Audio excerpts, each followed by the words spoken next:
thanks everybody for joining us for this new webinar. We're very excited about today's webinar. Please connect and ask your questions in the chat. We're here today with the band Justice, Xavier and Gaspard. Hi, everybody. Hello. So, hello everybody, we're gonna start. So, let me read the questions.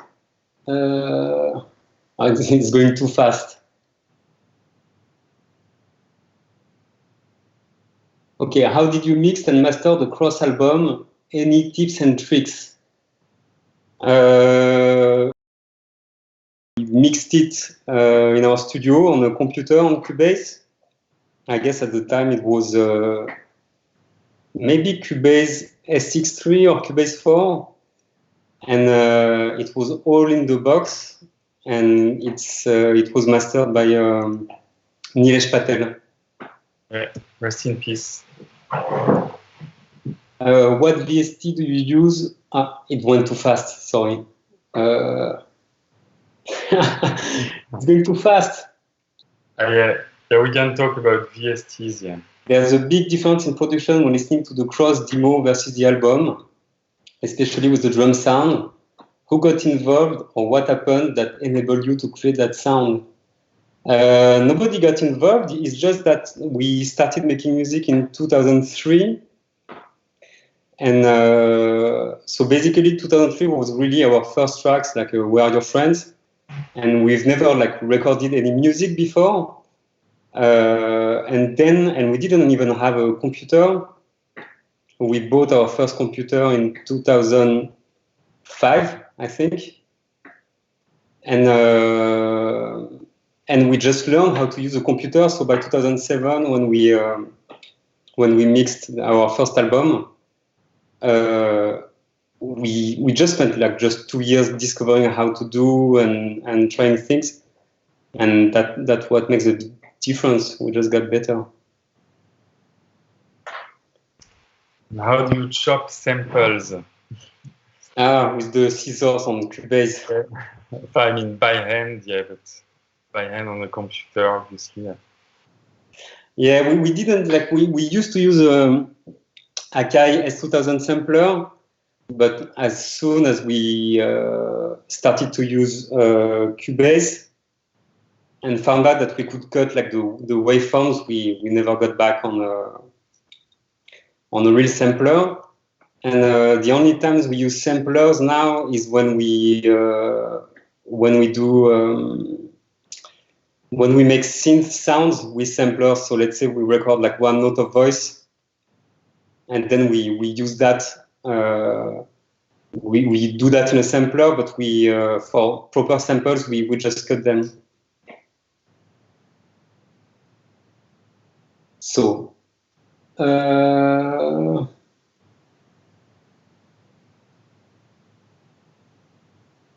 Tu vois des questions, Gaspard?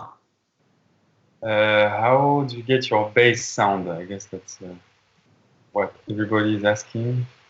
Vas-y, réponds si tu veux. It's a tricky one, yeah. Because we've always been, as Xavier said, like, especially on the first album, we use like samples from bass samples from very various sources. Like we even used like the free banks in GarageBand, and when we needed like a note, we would like look for it, or a kind of a neighboring note in a track. We would take it and incorporate it in the bass line we had written. But recently, we are also using a lot of new softwares, like all the Kontakt libraries and stuff like this. So yeah. So, and we also like record some bass also sometimes. We used to use a lot also the bass sound in the Akai S2000 sample library. But what was great with the GarageBand sound libraries is that they are all classified by notes and by octaves, so it was very easy to find what note we needed. And sometimes when we needed like a special accent, we would either record it with the bass or find in a record, like if we needed like a slide or just a ghost note or something like this, we would find the sound in a record. Or so it's like a very tedious process, but it works.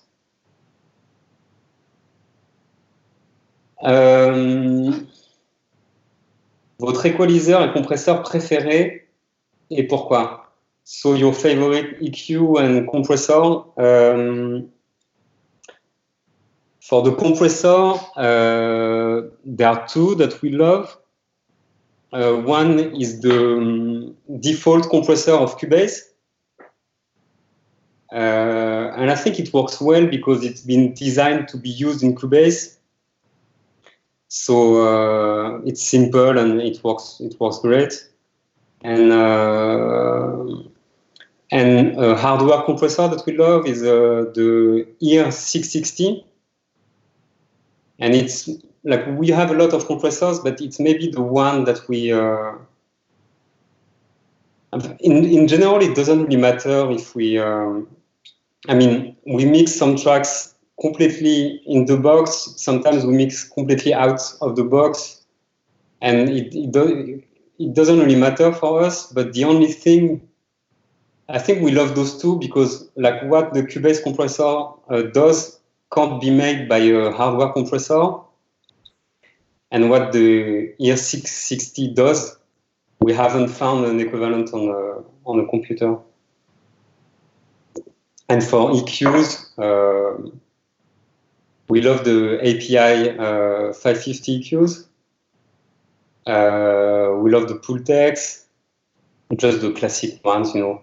We also love like the computer EQs. It really depends on what we need to do. It also depends on if we need to take out things or if we need like to add things. It really depends. I mean, we don't have like a, how do you say, like to-go EQ, you know, something that we use all the time. It really depends on what we need to do.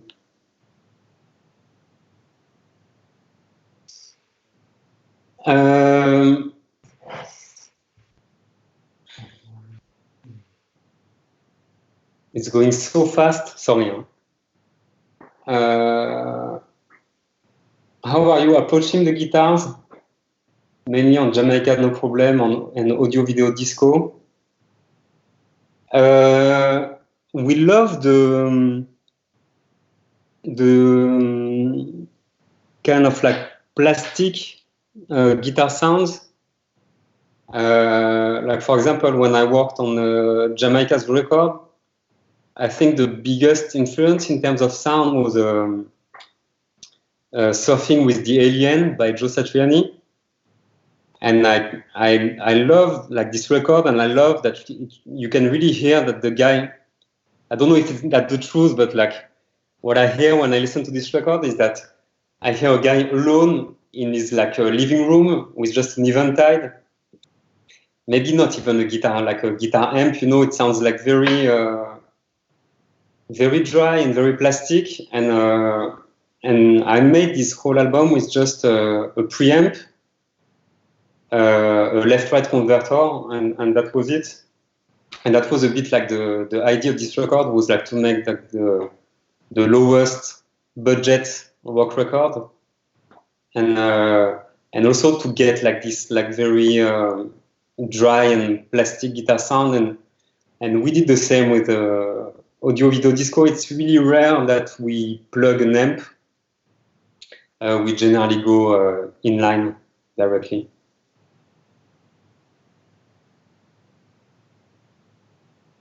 T'as une question, Gas? Alors, attends. Il y a trop de trucs. Attends, how did we make the horns on the Electric Eel remix? Well, I guess it was not a live section, obviously. I don't remember how we did there actually. Mais oui, si, je me souviens. Like in Electric Feel, all the sounds come from Logic, no? From Logic, yeah. From the Logic sampler, like I think it's called like EX24, something like this. Like the harpsichord, the horns, and everything. It was it was all made in Logic. We used to use a lot Logic just for the sounds, and then we would bounce and put them back in Cubase. Alors, what was your hardware setup for Iris and Woman Worldwide tour? Wow, it's gonna take a long time. It's not the right time. So we had like 2 Juno Alpha, 2 Moog Voyagers, 2 Sub-30s, 2 303, 2 Doppers, just like MIDI keyboards to control softwares, like synth sounds. We had like 4 DJM 800 that we don't use. There's no sound going through them. We just use them as MIDI controllers. Just because they are the most solid ones, and we broke like so many MIDI controllers before, and those ones are very solid, and most importantly, they don't have too many controls. And it was important for us to have like not too many buttons and that they are big. We also had like custom-made controllers that we use just to navigate like the live session and to drop the scenes, the samples and everything. We also had like a very small, like I can't remember the name of it. It's just like 8 pads, to launch samples. What else did we have? That's pretty much it, no? Can't remember.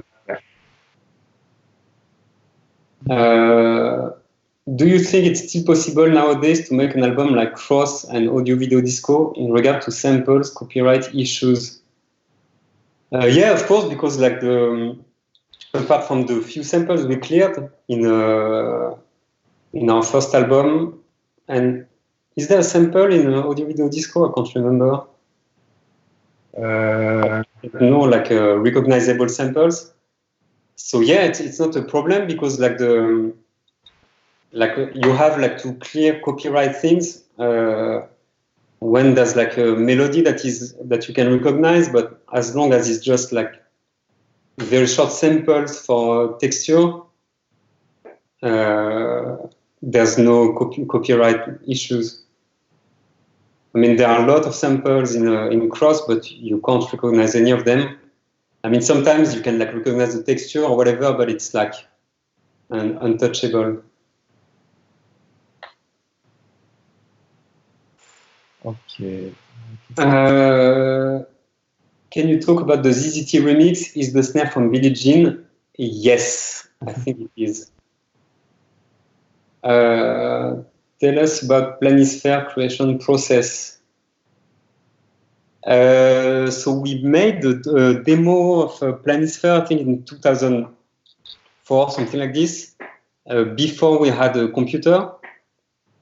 And we just like, we didn't know what to do with it, so we just like left it on the side.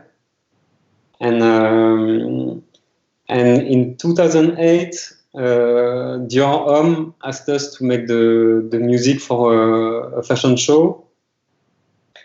And we just thought again about Planisphere, about the demo. That was called Big Nose. And but like the huge difference is that between the moment we started it and when we made it, we were like using a computer, and we had made an album. So it was really sorry. So it was like too much like sparkling water.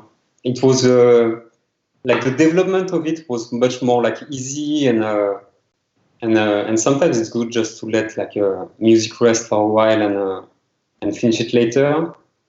And yeah, I love this track. I think it's one of the best tracks we made, right? Really love it. No, yeah, because like Planisphere was a really fun project to do because it was a bit like doing a movie soundtrack where you have like the same melody like that is being arranged like in very different ways, like all throughout the track.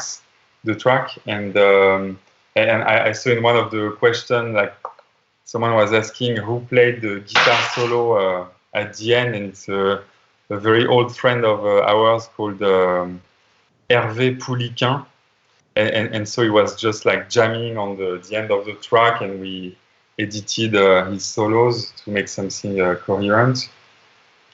And I think it's one of my favorite tracks that we ever did. Alors, Xavier, what gear did you use for Busy Peace this song remix? There's only one sound, right? It's a CO3 through a guitar amp for the main sound, and the drums, I think it's just like drum keys from our computer. And so I see like the same question like coming over and over, like how much time do you spend on a song? And obviously it's very like it really varies from one song to another. Like for example, we in total we probably have spent, I don't know, 6 months doing DNC, but like obviously not full time, but just like going back and forth and working with a children choir, so it takes a lot of time.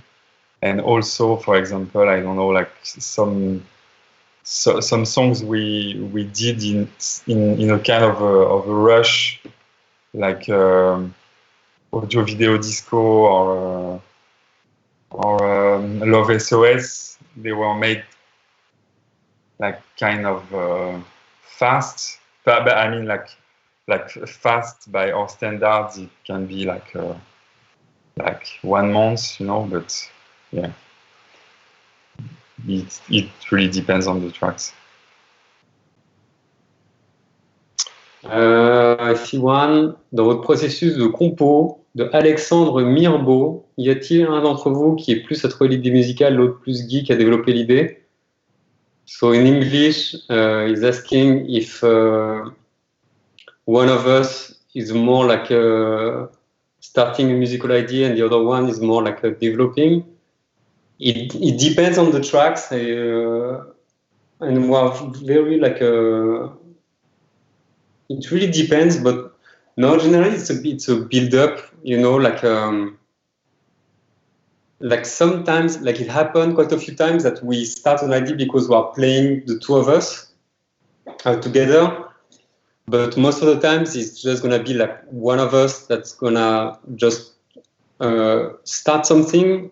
Well, we always work together in the studio, and it can be like anything, you know, just like a chord sequence or a sound, and then the other one is gonna just like continue a bit or propose something, and then the other one is just gonna continue, like, and it goes like that to the end, like until the mixing.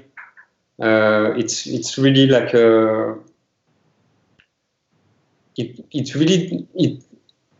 it really depends on the tracks, and but most generally we do everything together.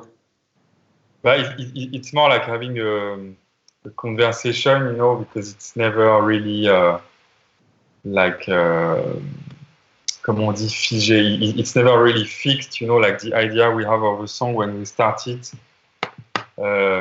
Like for example, for Randy, we created this. We kind of randomly created this loop, and to us it sounded like some kind of almost like some Gesaffelstein track, and then it evolved into something very into a proper pop song. and I guess it's really about adding like ideas and like musical ideas and production ideas to what the other has done, and it's all about collaboration. I see a lot of questions about mastering. So no, of course we don't master our tracks ourselves. It's like, and I don't know of anybody that master their tracks themselves. You know, it's like a very specific job, and there's not so many people who know how to do it properly. And does it add a lot? We mix everything ourselves, though. And does it add a lot? It sometimes does. Sometimes not really. Sometimes it's less good after mastering, but we need it still like to make something consistent on the scale of an album. But most likely it's better. But I mean, really often what the mastering makes is that it makes your track louder, and you have to compromise on other things. So for us, the purpose of the mastering is just to find the right balance between like having something reasonably loud without losing too much. And the good engineers, they manage to make it louder and a bit better, but it doesn't, like a track doesn't change that much before and after mastering, or at least for us. Who had the idea of using Goblin's Tenebrae sample? It was Kavinsky. Yeah, it was Kavinsky. Like he was playing it at a party, and actually we didn't know the Goblin track before, and we were like really stunned by it, and so we decided to use it. Alors,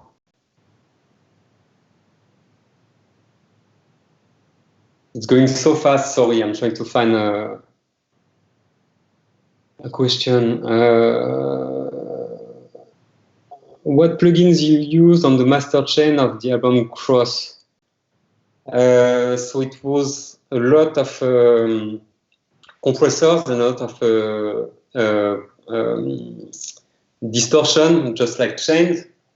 And I remember that the whole, like on Cubase, I think you can put like 8 plugins on each channel, and I think the master channel was like it's not that I think, it was just completely full of like compressor distortion, compressor distortion, compressor distortion, compressor distortion. And it's fun because I saw on the thread now that people are assuming that we did a lot of sidechain, but there was no sidechain at all. It's just like the accumulation of compressors and saturation, I think, that pushes everything forward. And like it was a very heavy chain, so, but it was good because we like it was like EQing and leveling everything immediately almost. So whatever sound we put in that chain, we didn't have like too much things to do. You know, we're just like leveling it a bit, but it would push, and like whatever we put, even if it was just a tiny sound, it would like push it forward because of the chain we had. So it was very. We didn't do too much in terms of mixing on this record. I mean, we did, but it was made by this chain.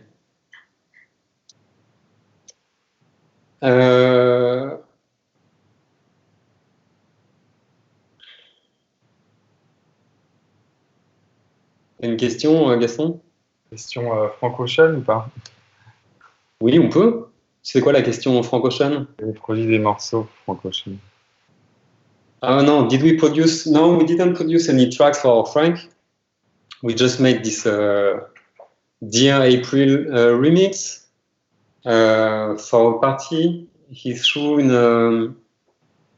October last year in New York, and he wanted us like to DJ there and to make a track for the party and to make something special. So he sent us like a demo of this song, like the session, and we just picked like the vocal elements that we liked in it, and built a song around it. But other than that, we didn't. The mastering engineer asks you for stems, or does she master the stereo track? It depends on the tracks. When we are very sure about us, we just send like a stereo track. When we think after the first mastering that it can be improved, or that we lack of air or something, then we might send like a vocal and the instrumental separated sometimes. It really depends. What saturation do you use? It depends. Like we have like so many that we use, and sometimes it's plugins. Sometimes it's you have to select guitar pedals. It can be also that we just like push the console or push the preamps. It depends on what we need to do, but we tend to love digital saturation, because like I mean like the ones we use, like they have like such a tolerance for high distortion. That's very practical, because like something like the more it's distorted, the cleaner it gets, you know, and so that's why we like digital distortion. So how was the recording of the DNC vocals? It was quite something to record, because we auditioned like a few kids like in London, because we wanted them to sound like to sing in a proper English, and so we what was the name? Linda of the choir leader. Richardson. Yeah, Linda Richardson. So hi, Linda. So she was used to work with kids, and the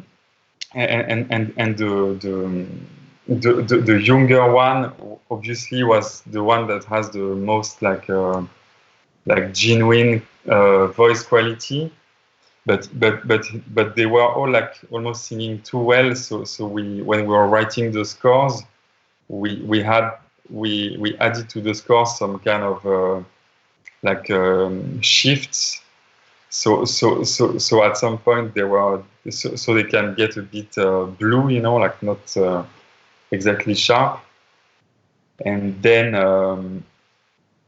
we went to London to record them, and we had one first session, and the lead singer was with all his little friends, so he was very confident and did a great job. But then we were missing some other vocal parts, and it was almost impossible to get the same magic as the first draft. So we just kept like the voices from the first session.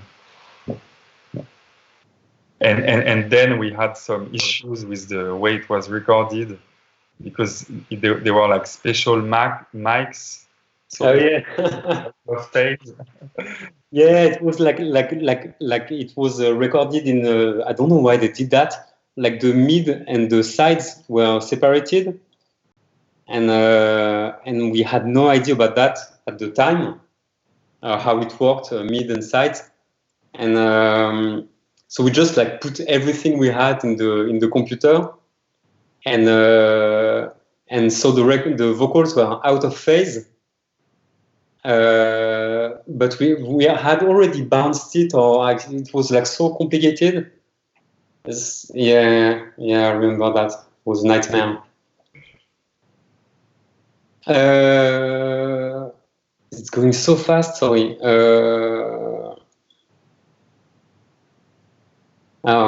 Samplez-vous le Lindrum de Prince? I saw this one, like, do you sample Prince Lindrum? We used quite a lot, like the snare from Kiss, I think, but that's about it. Favorite reverbs? I love, we use a lot of, it depends on what we need to do, like when we need to make like a reverb, to use reverb as a dramatic effect, like something you really hear, we use digital reverbs, like the Cubase reverbs. And when we need to have like something a bit more pretty and or to have space, we use like the Bricasti M7.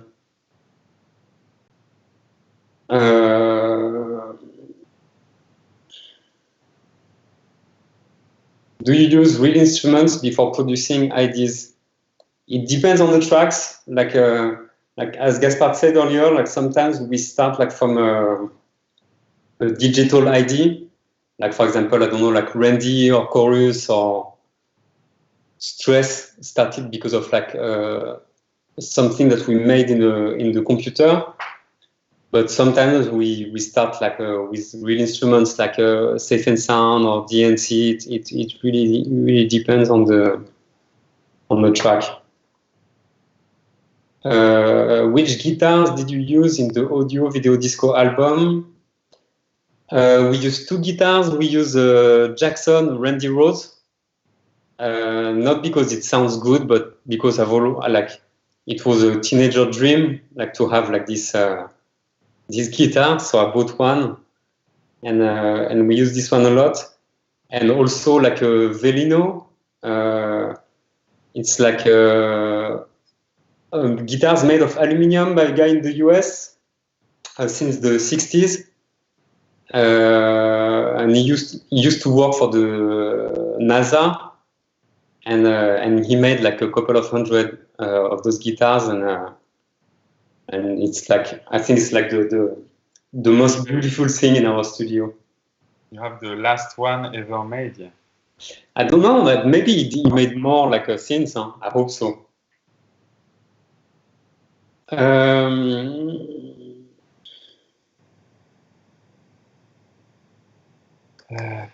What is your favorite song of your back catalog? Who are your biggest influences? It's fun because I was thinking about that the other day. I think like I was listening to Woman the other day, and I think like Randy is, I would say like Randy, my top 5 would be Randy, not in order, Randy, Planisphère, Brian Vision, Randy, Planisphère, Brian Vision, Safe and Sound, and Stress or Genesis maybe. And you? I guess yeah, Planisphère is definitely in my top 5. I really love Ohio as well, but it's more, it's more some kind of twisted cover, but I really like it. I like Audio Video Disco too. Oui, oui. What else? And on the last one. And also I like Close Call as well, yeah. Oui, bien sûr. All of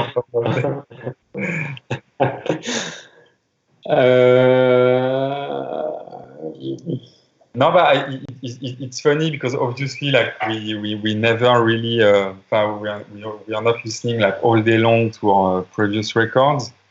Like probably like I don't know, once every 2 years, or at least for me. and every time I'm really happy about it. But yeah, maybe it's very egocentric. I don't know. But yeah, like, every once in a while, I'm like, oh, okay, it was not that bad.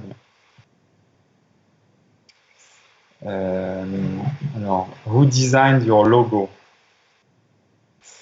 I think it's Somi. Yeah, it's Somi, then Charlotte Delarue, then Thomas Jumin, like the different listings. How did you make this safe and sound? The question disappeared. Sorry. Yeah, so there is like Bass Talkbox sound. C'est quoi le? Is that Talkbox? Oh, maybe like the small the Juno 106 part that responds to the bass. Like Safe and Sound is just like a Juno Alpha, slap bass, Juno 106 for that small sound. So maybe it's what you're talking about, and a TB 303, which is the thing that sounds a bit like a guitar. What is your favorite drum machine? We don't use drum machines really. So no favorites. It's very rare that we sometimes we plug like a 606 or a Vermona for like a hi-hats, but for kick, snare, and tom we don't use drum machines. What effect for Safe and Sound intro? The effect is there's no effect. It's just the sound of the Juno Alpha. It's like the preset as it is in the synthesizer. Do you program drums in MIDI or audio? It depends. It really depends. And sometimes like a drum part will be made of parts that are programmed in MIDI because we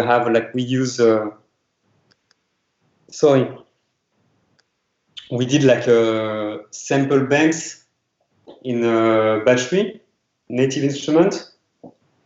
So if what we need is in this, then we'll program in MIDI. If there's another sound that we like, and we also have like a library sound in audio, so it depends on what we need to do. Okay. So it seems that there is like a troll going on asking if Mid MYD is good looking. I'm gonna say yes, he's a good looking guy. Yeah. And a good friend. So we can move on.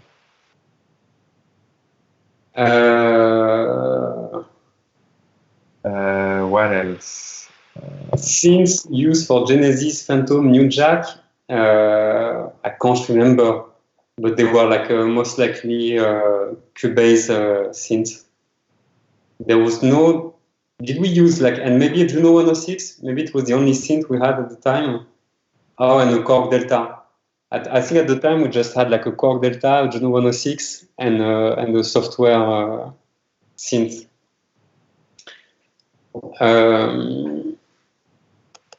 What are your favorite gear, both in stage and in live?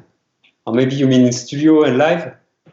I would say live, it's the DJM 800 as MIDI controllers because they're solid, and because they're controlling a computer that is like the core of what makes sounds. And in the studio, I would say like our Velino guitar,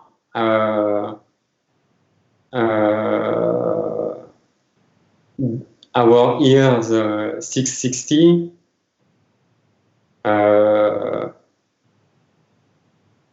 What else? A good Juno 106. I think Juno 106 is like the synth is the first one we bought. Like every time we are stuck, like looking for sounds, like the good old 106 is always there. But what else?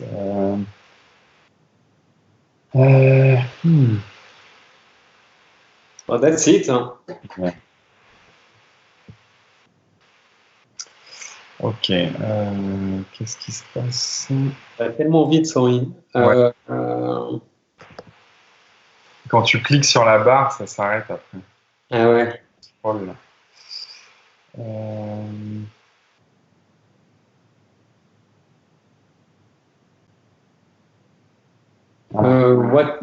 Vas-y, t'en as une? Non, il y avait une question sur les violons de fantômes. Est-ce qu'ils étaient samplés ou joués? Phantom. No, it's fun because I read like a lot of Phantom Part 2. I read a lot of times that people thought it was a sample from Boney M, I think. But it's not. It's I remember it's like it's a blend between same thing like sound libraries from Logic and GarageBand, and also the Cobra original soundtrack. There was like one of the tracks that we are listening a lot, and there's an intro where you have like this sort of like string accent. And I guess at the time most of the string sounds were coming from this Cobra track. What board do you mix on? Typically, how many tracks do your mixes have? We use API board. It's like 32 channels. But that's only when we use this board, because sometimes we get a better result by not going out of the computer. Like it really depends. Like we don't really care about like the. I mean, for us, like the main thing that a board gives us is a difference in a workflow and in taking decisions. You don't like do things the same way when you mix on the board and when you mix in the computer. And the other main thing is that we can use the board also to make like for example, if we want to use like the Brick STM7s or like the some like external like compressors, then we have no choice. So if we need something very specific, we will use that. But the main thing with the board is that it forces us like to take decisions. Sometimes for the best and sometimes not for the best. And when it's not good with the board, we just like go back and keep everything in the computer. And then how many tracks? Same thing. It depends on the songs. Like we made songs that can fit on 12 tracks. And sometimes like 32 was not enough, so we had like to do like buses, and it was the buses that we would send to the board. But generally, we try like to make as less as possible, but it's not always possible. But we don't have any standards, and really for us, like the digital versus analog is not really like a concern to us. It's really what sounds the best, and some of the mixers that we really love work all in the computer. Some of them work like all analog. It really depends on what you do and what the song needs, and but we don't really care about using analog gear, or it depends on the track.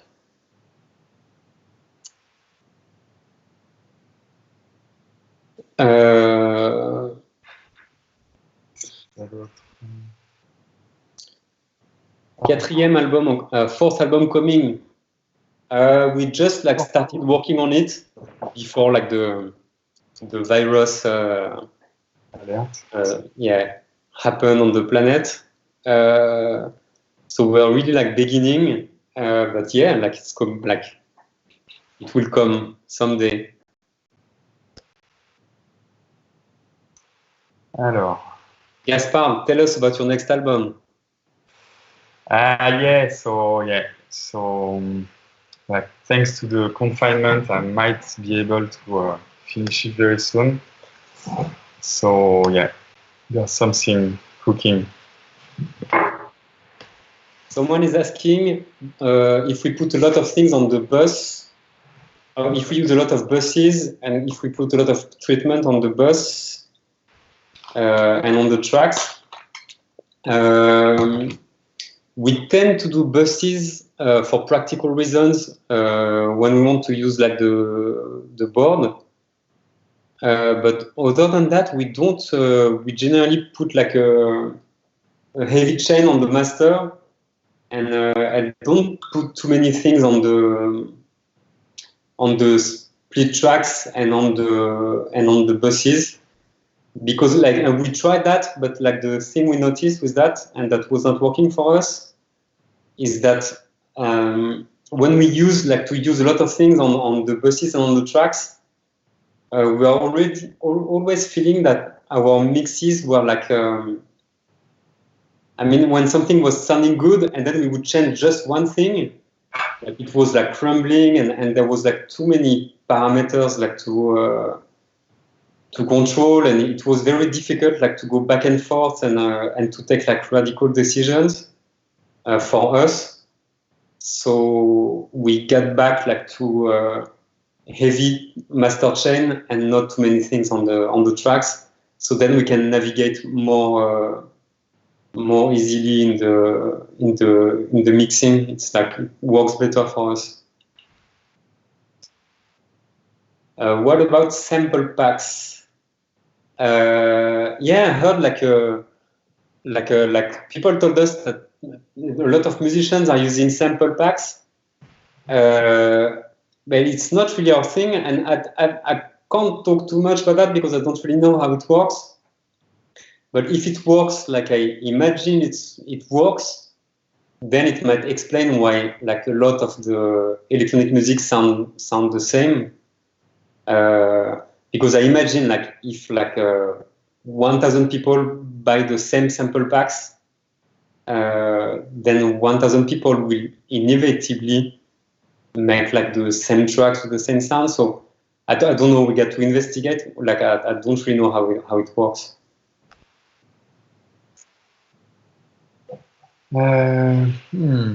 Qu'est-ce qu'il y a d'autre? Qu'est-ce que je vois? Is Sebastian involved? Has ever been involved in Justice History? In which way? Well, mostly as a friend. And we love his music, but not. He was never involved like directly in our music. Tell us about the DNC creative process we made already. How did you achieve the final sound for the Access Arenas and across the universe? We didn't do much. They were both recorded from the venue. So we didn't like. This is why they sound so rough. But this is also what we wanted to have. We wanted to have something as immersive as possible, and also that sounded a bit like pirate recordings of shows. So there was the final sound was it's really nothing, and this is why it sounds like so dirty. Do you like Rosalia? You mean the singer? Yes. I just know one track. I know the remix that Geza Felstein made, and it's really good.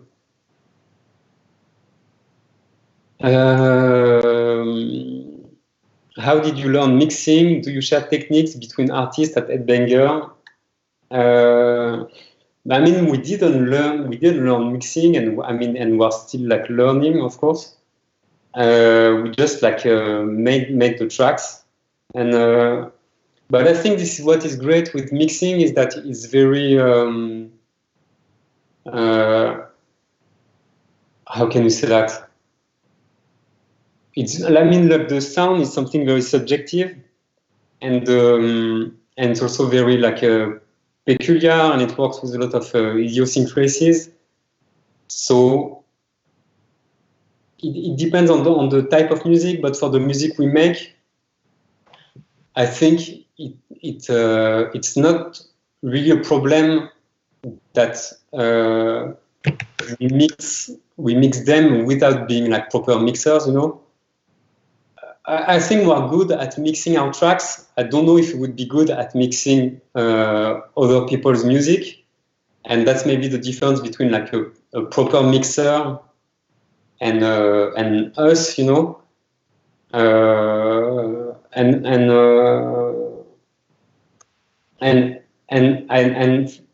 I noticed that on a long run, like the mixes I prefer, like I'm not talking about our music, but the records I love, they sound good because they have style, but they don't necessarily sound good in terms of like sound, you know, like spectrum and dynamics or whatever. It's like, of course, it's good when a record sounds good, but it's really not the most important thing for us. Like the style and the personality is like, for me, what makes a great record. And the very good mixers, of course, they manage like to get the personality, the style, and the performance. But for example, I love Dave Friedman as a mixer and as a producer, and sometimes like the what he makes doesn't have any space. It's like too squashed and everything, but it sounds amazing, and this is what matters. Or I really loved also like the mixing on Metronomy's records, and they are like full of like what proper engineers would maybe call like technical flaws, but they have like so much style. It doesn't really matter at the end. And do you share techniques between artists at Headbanger? Not really, because like we all use like different kind of like tools and setups, and in this type of music, I think the production is like 95% of the sound of the track, and then there's only so much you can do, you know, at the stage of the mixing. So it's like I don't think any of the Headbanger artists are proper like mixers. You know, they are very good producers, and then they mix their music, but like the style and the sound, it comes like definitely from the way it's made and produced, and the mixing doesn't play a big part in it. And I saw a few questions about Motor Bass and if we were about to work there. We've already like used the studio when Philippe Zdar was still with us, but the Motor Bass studio is still like well and like is still alive and kicking. So. And also I think like some of the mix with the masters sessions were recorded there and might be recorded there soon as well. So it's really an amazing studio. It's like it's really probably the best analogic studio in Europe. And so yeah, so it's just one way to send a big up to Philippe Zdar, who was like definitely a great friend, and also like he really had the soul of a producer, because he was very enthusiastic about everything, and I guess that's a good life trick when you decide to be a producer, like to create like a mood and a vibe in the studio. Yeah, like actually, like he gave us like one day a very good like a piece of advice about mixing. Like we were struggling to mix a track, and so we called him and we said, "Oh, Philippe, can you come to the studio? Like we need like your help on something." And we didn't really like. We're not asking him to mix the track, but just like to tell us how to unlock like the problem. And so we had like the board and everything was like made, but it didn't sound really good. And he came and he just like started like to push like all the buttons like to the maximum. And of course, it didn't sound good because he didn't take the time. He was just like over compressing everything. And he did that to tell us like that we were too scared at this point because we spent too much time on this track to do like radical changes on the song, and we were like afraid, and said like sometimes you have like to molest a bit your mix, and sometimes what it needs, it's not like to sound clear or clean or good, but it needs to have like more style. And of course it's something we've known forever, but it's when you work on an album, especially like a band like us, because we make everything on our own, from the writing to the mixing, sometimes you can lose focus a bit on what's important, and you mix a track and then you start focusing on like details that don't really matter, and you lose a bit the essence of what needs to be done. And it was really good because it destroyed like our mix on the board and on everything we made. So it forced us like to start from the beginning, and also it reminded us at this point of making the record that it's when you feel something is not good, it's important to take radical decisions, even if it doesn't sound good like to the general standards. But then who cares about the standards, you know?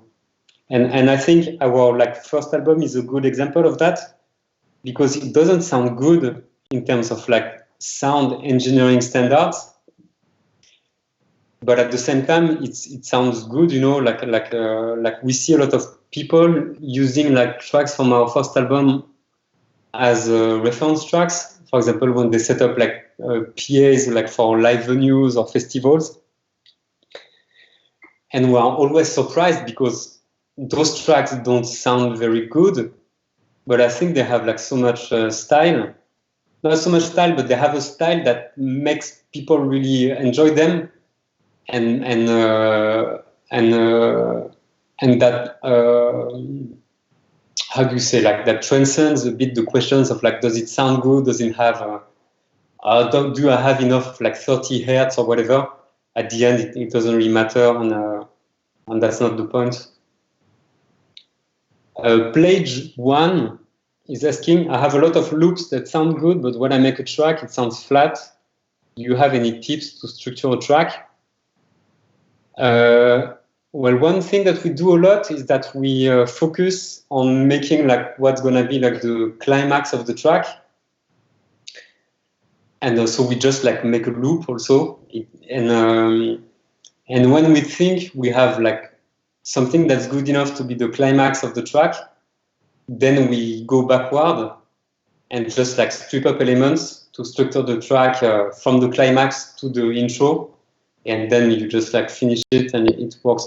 I mean, if your loops sound really good, and if you can like listen to them like forever, and you're not bored, then you can just like try to structure it backward, and for us it works.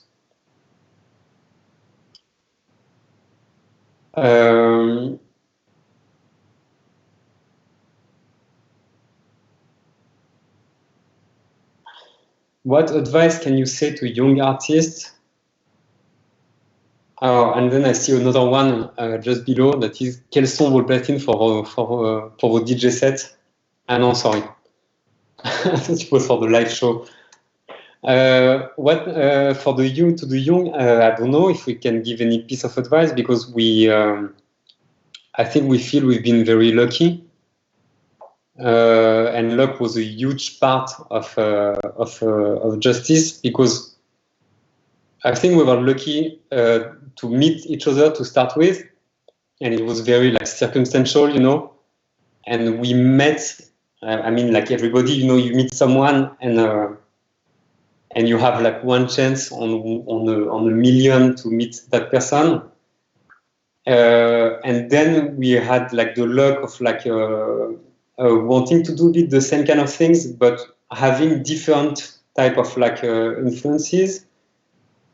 And also like one of the biggest luck we had was like to meet Pedro Winter 3 months after we made our first track, that was Warrior Friends.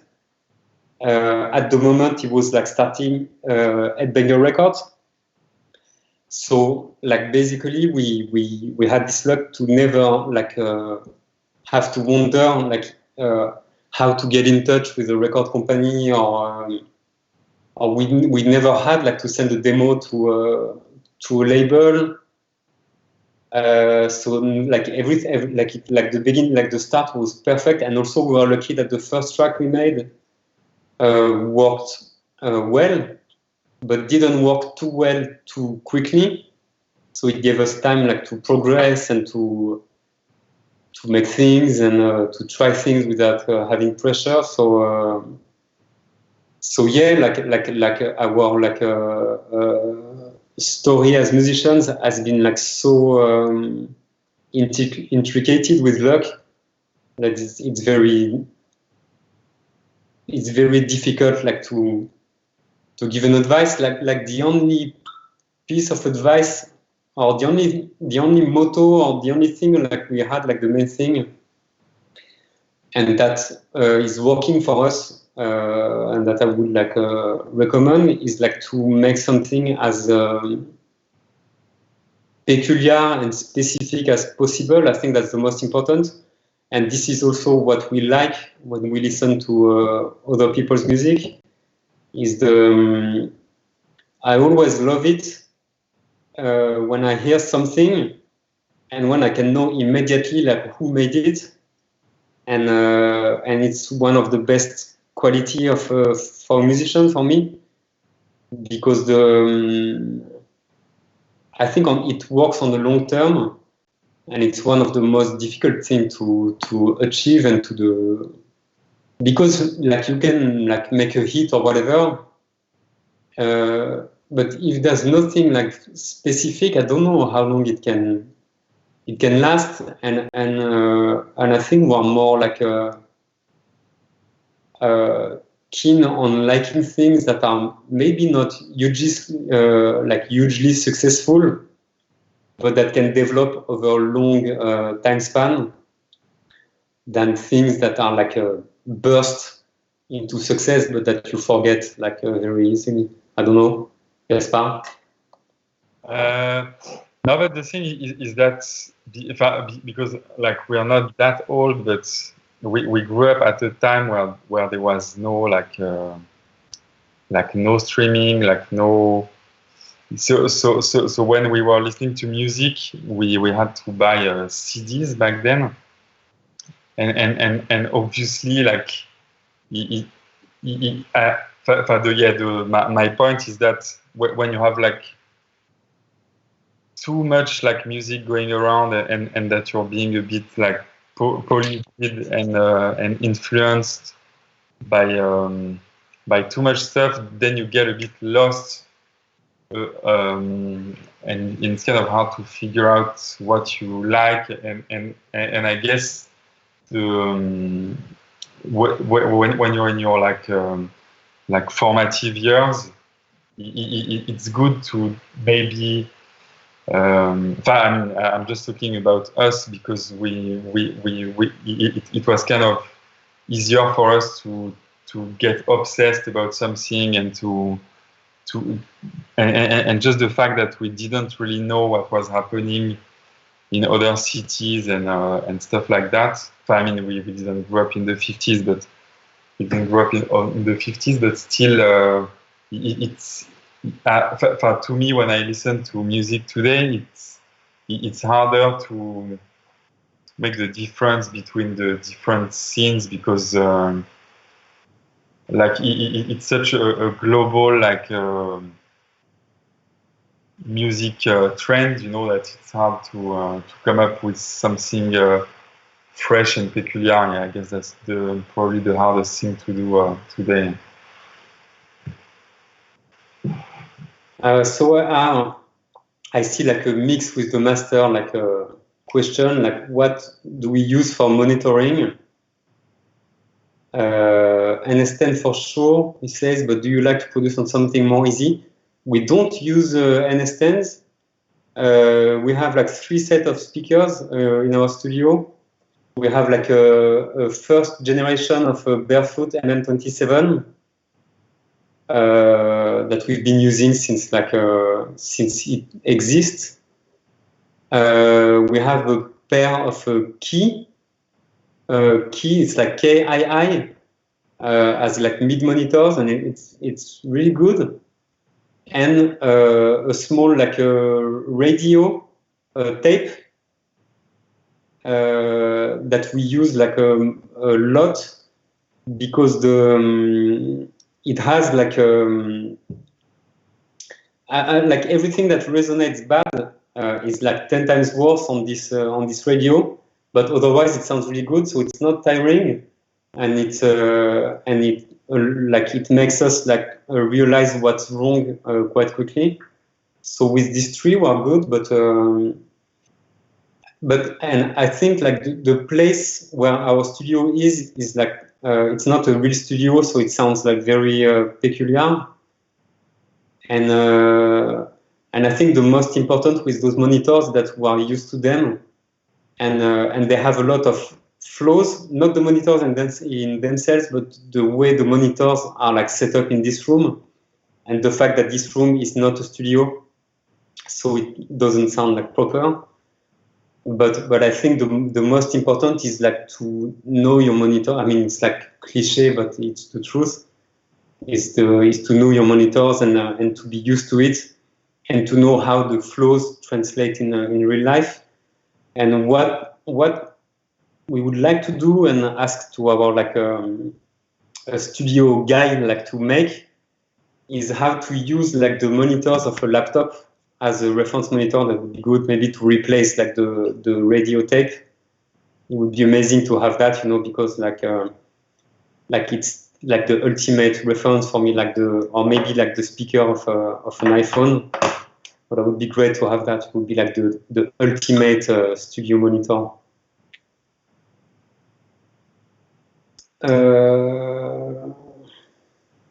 Did you study music theory? We didn't. We tried, but I think we tried like too young, and it was an age where all we wanted to do was like to watch like a TV and smoke like a joint. So it's like too difficult. And now I kind of wish we did, but at the same time, we also like not knowing too much about things. And I think the same goes for the technical stuff. Like mixing and things, because then you start more like thinking with your brain and less with your like with your heart, but also your guts and everything and your instinct. And I still think that even though like the technique is very important, like the instinct is like the biggest quality, right? No.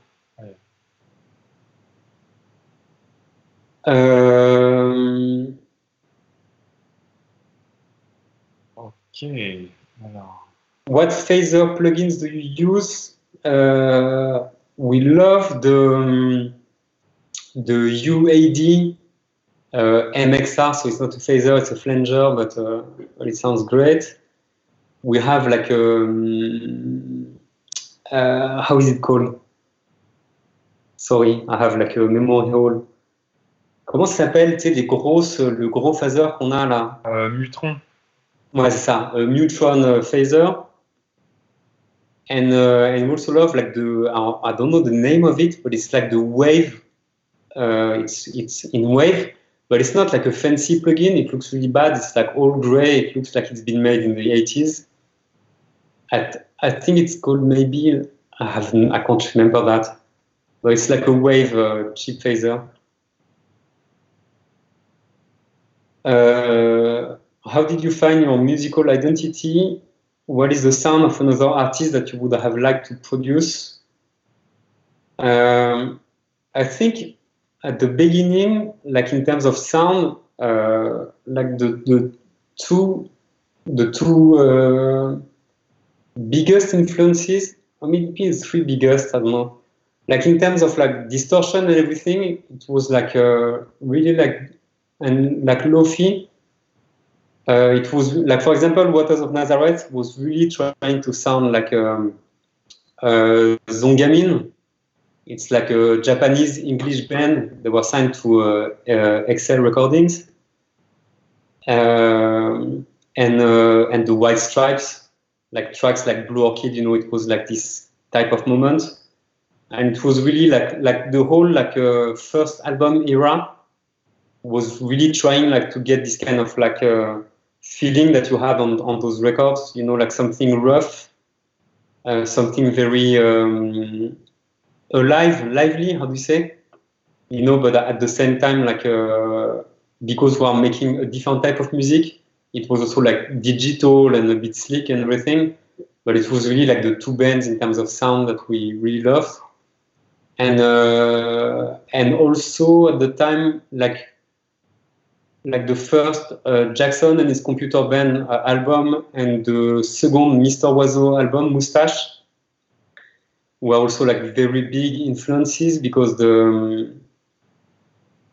were really like we didn't listen too much to electronic music, but for us they really like paved the way in terms of what you can do with a laptop, you know, with a computer and with digital, and what like the digital world has to offer that the analog world can't do, you know.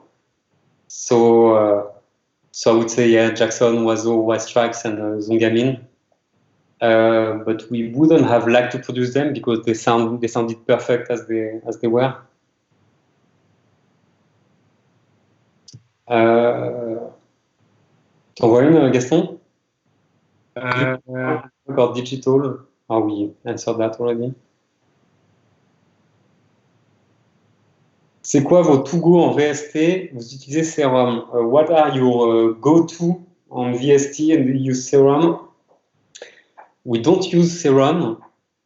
VST, I don't know if you're talking about synthesizers or if you talk about plugins, like sound plugins. But in terms of synthesizer, we love the name, I can never... Comment ça s'appelle? Reactor? Ouais, Monarch and Razor. Yeah, and everything you can do with Reactor is really good. It's a bit shameful, but we love like the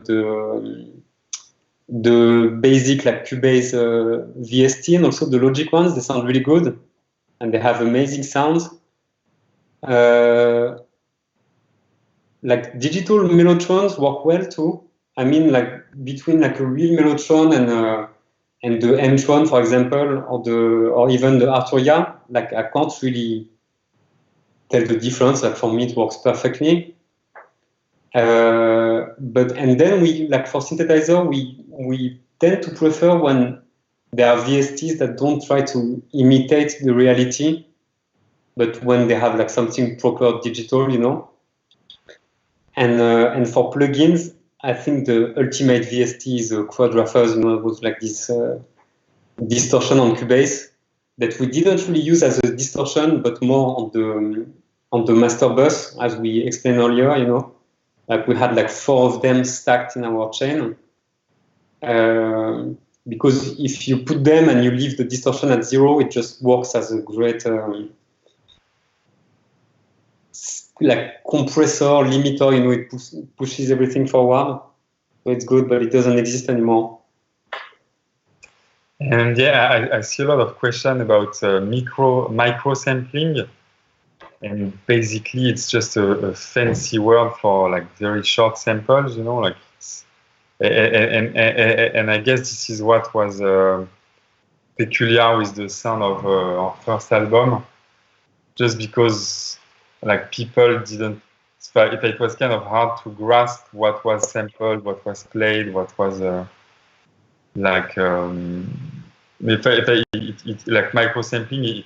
As Xavier explained earlier, it was just a way of putting a baseline together with very short samples that were basically one note. If we needed an A or a J, it was taken in another track or in a library, in a sound library, and we just used just very short samples. So that's the only thing we meant by micro sampling.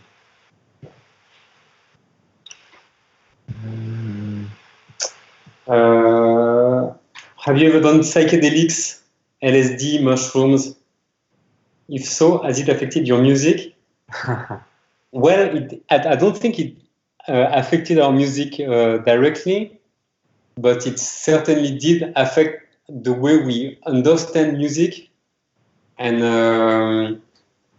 the way we perceive it and everything. Like there's so many things we kind of understood while under psychedelics, and that still makes sense today. But I don't think it. We never made music under psychedelics, if that's the question. But it affected so much our ways of thinking about things and seeing the world and seeing things that it might have affected our music indirectly. But we never made music under shrooms. I see a question about Morgan Fallon. He's been singing on 2 records of ours now, two. And we really love this guy, and hopefully he will be on the next album. He's the singer on Randy. He's the singer on Newlands. What else? We just love this guy. And were there any techniques or equipment used on Audio Video Disco and Woman that you wish you could have used on Cross? Well, that's a good question, because we certainly know the flows of all those records that we made, and at the same time, I don't think they would be necessarily better if they were made in better conditions, or if they were made with the knowledge we have now. I think they are also good because they're really a sign of the time, and also a sign of what we were doing and what we were using at this time. And a very good example of that is We Are Your Friends. The reason why we don't play We Are Your Friends live is because we don't know how to remake it without when we tried so many times to make it with the tools of today and better sounds and everything, but when it's not with cheap sounds, it sounds awful, this track was made, it was mixed on how is it called, a Mackie 16 tracks console, and it was made with a sampler and a Groovebox sequencer, so there was no computer involved, and there was also an Akai emulator of piano sound, and it doesn't sound good, it sounds very MIDI and everything, but at the same time, when we remake it with good sounds, it sounds so cheesy, so awful. So I think all the flaws and all the lack of knowledge you have at a certain time is the essence of what you're making, basically. So no, we don't really wish we would remake those records. I mean, they have their flaws and they are what they are, but we love them probably because of these two, What's the story behind Presence? this track has a very singular sound compared to the rest of your comps. Yeah, actually, it's fun because we had a talk like the other day with Gaspard. Like, I heard it again and I completely forgot about this track, and I loved it. And I was asking Gaspard, like, wait, why did we put it? Why did we like put it as a hidden track on Audio Video Disco and not as a regular track? And I can't really know why. I think it's like, and that's the risk, like we're spending too much time on a record, is that at some point you think that maybe we thought that it was like too much, you know, like too in the sequence of the record, we probably felt it didn't work, or that it was like too much, like too emotional or whatever, and we hit it, and I kind of regret that we didn't put it on the final cut. Studio day workflow. What's your typical workflow?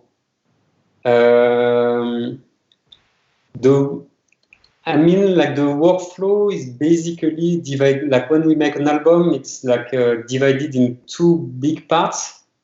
I mean, three big parts. Like the first one is like the workflow of writing a record. So then a typical work day would be just the two of us like meeting and trying and more or less successfully like making something that we think sounds good.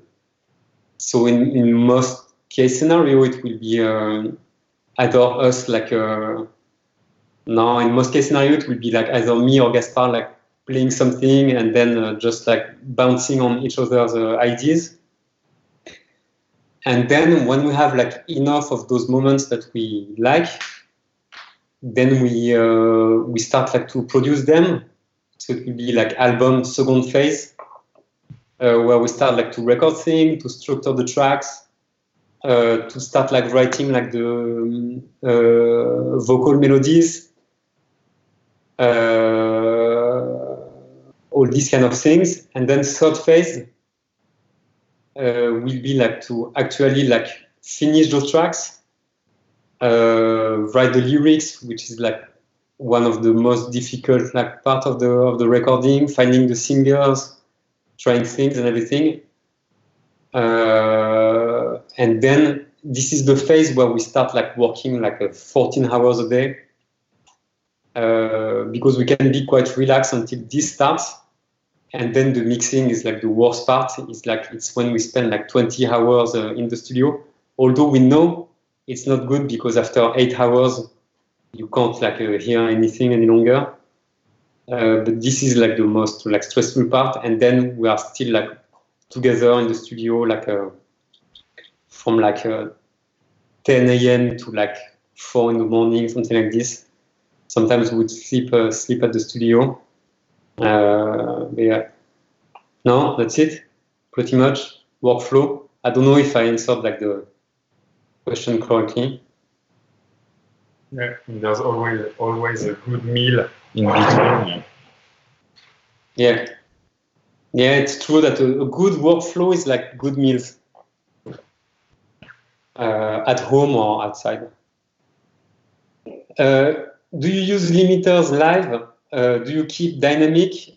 Yes, actually, like live, there was no compressors even on the master and no limiters because our front of house engineer thought that we didn't need one. And for him, like the dynamic and the control and everything was really important. So there was nothing on the bus. And in the studio, it depends on the tracks. Like sometimes if we think we need to squash something for it to sound good, we will have like zero dynamic. If we need more space, then we will keep some. And same thing, like dynamics for us is really like a very circumstantial element. You know, sometimes you need it, sometimes you need things to be like over limited, over squashed, and it's good like this. It really depends. How did you make this Canon SOS bass distortion sound Moog? Masterpiece. Well, thank you, Christophe Korsak. The bass sound is Razor. It's a Razor. It's a Reaktor native instrument sound that we were like playing from the mini Moog, the Moog Voyager on stage. That we use both for its sounds, but also to use like a software keyboard.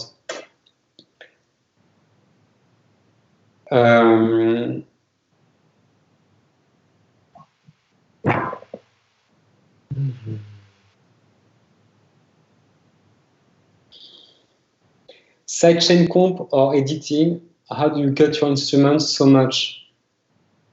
Mostly editing, we don't use too much sidechain unless we want to have like a very specific effect, like on reverbs or things like this, for example. It's mostly like there's something that we used to do a lot that was to make like a physical sidechain, is that instead of like programming a compressor and assigning, like for example, a kick to the in of the sidechain, we would just like cut the track and then just doing like fade-ins at the beginning of each segment to have the space that we needed. So mastering chain allows for drastic changes. What's in your chain, different from song to song, or something that are used over and over again? It's mostly something that we use over and over again, like and with small modification, of course, depending on the track, you know. But at the moment, our sidechain is ER660. No, sorry, it's the opposite way. It's a Smart C2 compressor into a Neve 1073 equalizer into ER660 back into converter. Favorite restaurant in Paris? Yeah, there's like a couple of them. There's like Septime, Le Chateaubriand, Le Servant, Le Maquis, Clamato.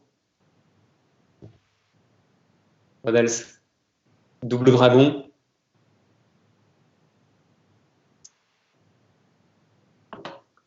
Gaspard? Yeah, what else? There's a new one called Dacha that is good too. What else? Yeah, we got a few in Paris. I saw a very good question. Like, how do you know when you're done mixing? Like for like, I don't know if it's the same for everybody, but like for us, it's like it's basically never done. You know, like I think you always like surrender at some point. Not surrender, but like the sometimes you stop because you feel it's good and it's good enough. And then you listen to it like 6 months after and you wish you would have made something different sometimes.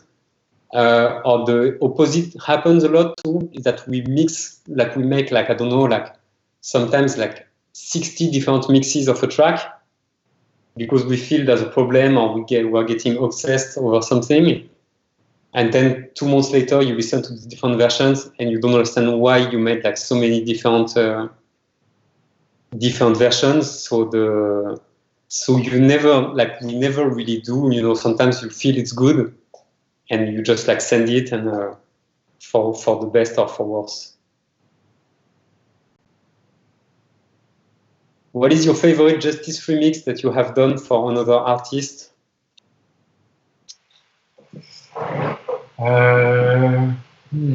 But maybe the New York Excuse one was good for Soulwax because it was very, it has very few tracks, like I don't know, like maybe 3, like for 3 or 4. I mean drums, like synth and vocals. And yeah, I guess it was just very simple, and we really like the constraints you have with using a very limited setup and trying to be creative with that, because today, like, anybody can do a song with it's like, I don't know, like 120 tracks, but it's more fun like to try to do something creative and not boring with very few tracks, or at least very few instruments.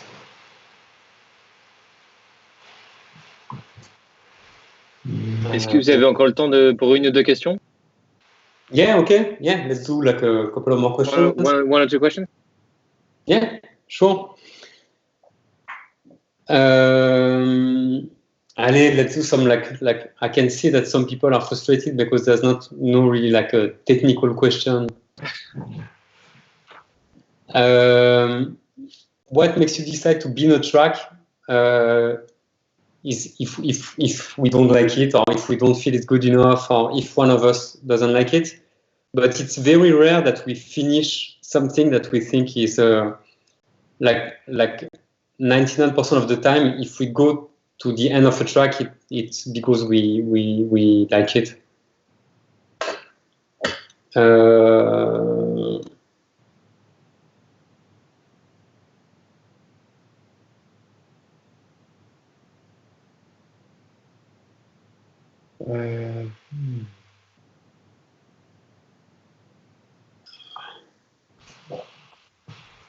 It's good. It goes so fast. Sorry.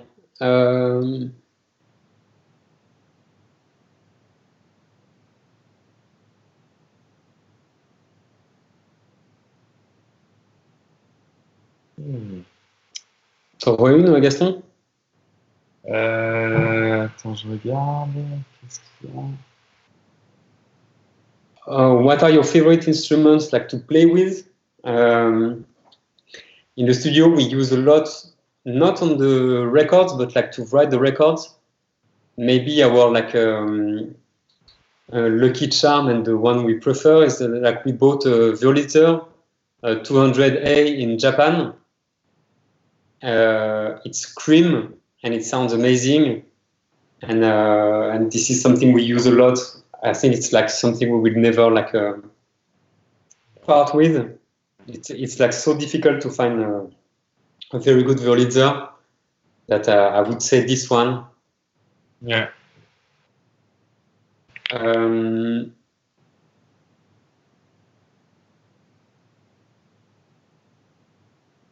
A secret hardware weapon, I would say the ER660 sounds really good. Like we have like 4 of them, and it's maybe like the only piece of hardware gear that if the studio was burning, I think I would like unscrew like those 4. I would not be able to carry them, but I think it's the best one we have. Do you EQ according to hertz or by ear? It depends. Like when we want to add something, we do it by ear. Just for the general feel, when we start a mix, if we have like small tweaks to do, or if we feel something is missing, we always do it by ear. If we need to take out some stuff that are annoying, we do it by hertz, and then we check if it was indeed what we were like hearing, but we never do like blind EQs. Parallel compression on drums and synths? No, never. It's like there's a lot of people who told us about that, and it's like I kind of like understand why it would work, but it doesn't, like we didn't feel the need yet to, maybe we should like dig it a bit, but we never felt that we needed to have like parallel compression. Drum processing, it's almost nothing. I think it's the sounds that we use that sound like that. And we don't, and that's the thing also, is because we use like electronic elements. It's not the same as if we were like recording like live drums and then you need a lot of processing. The sound we use, they are already like, basically what we use is what you hear on the record, you know, they are like that when we put them in the session. The guitar treatment on Audio Video Disco sounds metallic and oddly medieval. Well done, accurate. Medieval plugin. Yeah, we used a lot of the how is it called? Comment ça s'appelle les amplis là, les faux amplis, les plugins? Je sais plus. It's called Amplitube. Ah oui, Amplitube. The name of it. We used a lot of that, and we love it because it's like a very awkward imitation of real life amps, and we love this for this reason, is that it tries to, but it doesn't sound like proper amps, and so you have a bit of both. You know, it sounds like weird, but also a bit familiar, and we love that. And there is, yeah, and this is actually like Brian Vision is named after one of the presets, yeah, of Amplitube that is called Brian Vision, because they were trying to emulate the Brian May sound. So yes, on One Vision, yeah.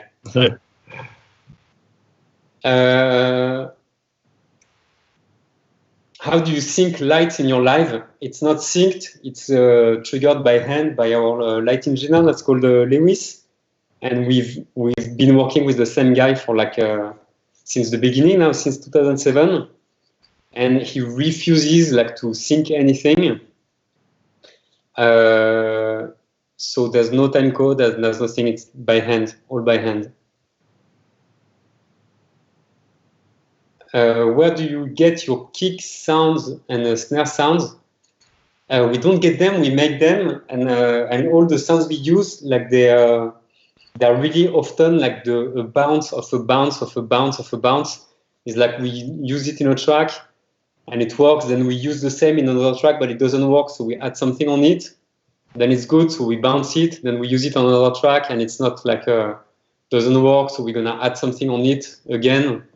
And basically 90% of our like kick and snares are like I don't know, like 26th generations of like kick and snares that we've used on previous records.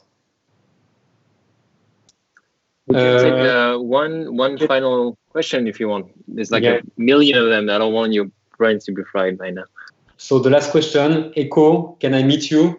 No, because now there's a virus, like, and it's like not very serious to try to meet people, so we should stay home, everybody. Thank you so much. Thank you, everyone. Thank you for attending. Thank you for all the questions. Yeah. Have fun making music, and see you soon. Thank you very much. Thank you, Xavier. Thank you, Gaspar, for joining us. Thank you, everybody. A lot of questions, a lot of people joining us.